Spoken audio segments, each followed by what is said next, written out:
Assalamualaikum warahmatullahi wabarakatuh. Perkenalkan, nama saya Arya Duta Arianto Pasaribu. Di sini saya akan menjelaskan tentang perbanyakan tanaman kakao secara generatif, vegetatif, dan sambung-samping.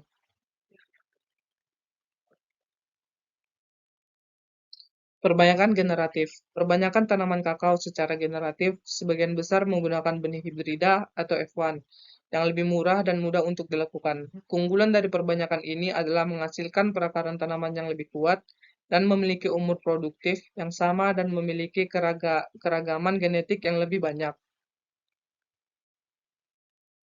Ini adalah salah satu gambaran yang saya lakukan pada praktek tersebut, mulai dari proses penanaman sampai hasil tanaman 2 minggu setelah tanam. Pada tahap proses pertama, ada tanaman yang saya tanam yang hidup sekitar 16 dan yang mati ada 26. Faktor yang mempengaruhi tanaman mati itu pemakaian jumlah dosis yang pupuk urea yang tidak sesuai dengan takaran.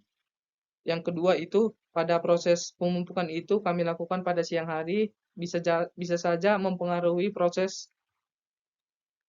pemupukan yang sesuai dosisnya.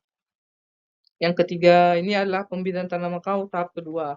Pada tahap yang kedua ini saya golongkan mulai dari yang biru, yaitu tanaman sehat sekitar 25 bibit, yang warna merah itu tanaman yang dimakan ulat atau jangkrik ada 6 bibit, yang warna putih itu tanaman layu 1 bibit, dan yang warna coklat itu tanaman batang yang bengkok 1 bibit. Ini adalah jumlah keseluruhan data yang saya lakukan pada praktik tersebut ada sekitar 28 bibit, mulai dari tinggi batang, jumlah daun, panjang daun, dan tunas. Ini hasil pengamatan pada tahap yang kedua. Pada nomor 1 itu adalah panjang akar sekitar 4 cm, yang kedua itu rata-rata panjang daun sekitar 12 cm, yang ketiga itu rata-rata jumlah daun 4 helai, yang keempat itu rata-rata jumlah tunas 1 tunas, yang kelima itu rata-rata tinggi batang 12-16 cm.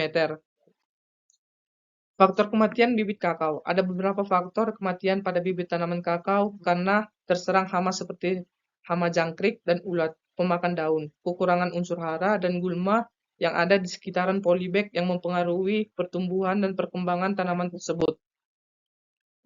Ini adalah jurnal yang saya pakai pada tanaman generatif, yaitu tentang pengaruh penyungkupan terhadap pertumbuhan bibit kakao, Theobroma kakao L, atau perbanyakan generatif.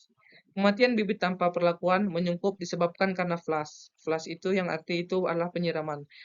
Dan batang kakao tertempel oleh percikan tanaman akibat air hujan, sehingga tanaman tidak tumbuh optimal bahkan mengalami kematian hingga daun dan batang terlihat busuk dan kering. Sedangkan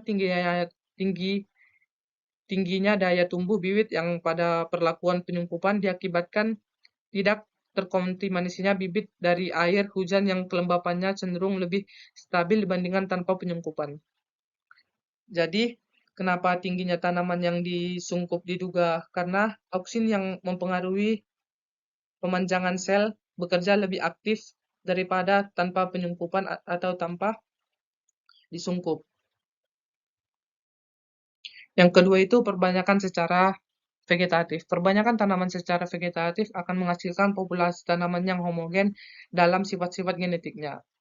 Stek ialah metode pembiakan vegetatif di mana bagian vegetatif tanaman seperti batang, daun, akar dipotong dan ditanam secara mandiri untuk tumbuh menjadi tanaman baru yang terpisah dari tanaman induknya.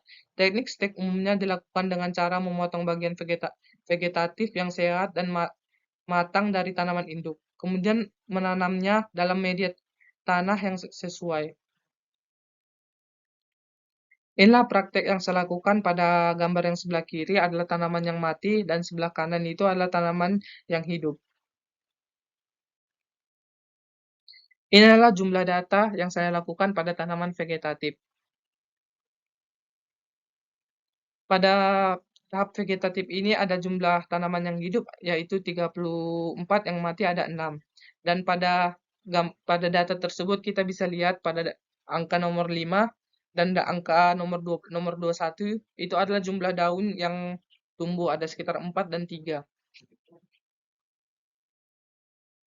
Faktor yang harus diperhatikan dalam pengambilan entres agar proses perbanyakan secara vegetatif tidak gagal. Yang pertama itu pada pengambilan entres tidak terserang hama dan penyakit.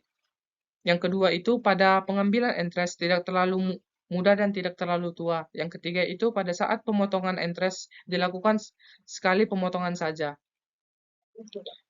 Jurnal tanaman vegetatif yang saya ambil yaitu pengaruh pemberian pupuk organik, hakiki, dan pupuk daun Grenzit terhadap pertumbuhan vegetatif bibit kakao Triobroma kakao L. Pupuk organik hakiki merupakan pupuk organik yang diproses melalui fermentasi secara alami sehingga mengalami dekomposisi dan mengandung unsur hara makro dan mikro yang diperlukan tanaman selama pertumbuhannya. Pupuk ini dapat digantikan sebagai pupuk kompos ataupun pupuk kandang di mana pupuk ini bermanfaat memperbaiki struktur tanah, meningkatkan kesuburan tanah, dan meningkatkan daya larut unsur organik dan pupuk kimia sehingga lebih cepat tersedia bagi tanaman.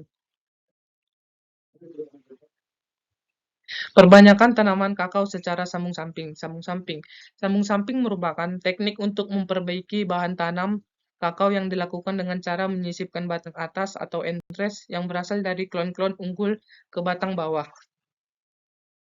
Sambung-samping, faktor kematian pada entres. Ikatan pada praktek yang kami lakukan itu ada dua faktor yang mengakibatkan tanaman itu mati. Yang pertama itu ikatan pada plastik pada entres sedikit longgar, mengakibatkan air hujan masuk dan pada entres itu mati. Yang kedua itu posisi entresnya yang salah atau terbalik. Hasil pengamatan. Hasil dari praktik sambung samping sekitar 5-6 hari setelah penempelan, hasil dari sambung samping masih hidup dan daunnya masih hijau. Setelah sekitar 8-10 hari, tanaman mulai menguning dan mulai gosong atau daunnya hitam seperti kekurangan unsur hara atau nutrisi. Yang pertama itu hidup 1, jumlah tunas 2, yang kedua itu mati.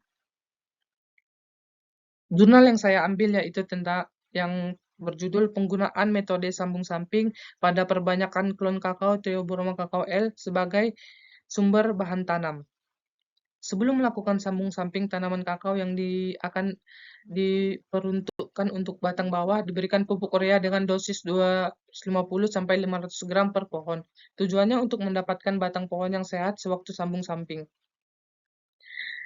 Jadi sekianlah presentasi yang saya lakukan. Semoga apa yang saya presentasikan pada hari ini bisa bermanfaat untuk keseluruhan pada petani, pemuda, dan pelajar yang ingin belajar tentang tanaman kakao.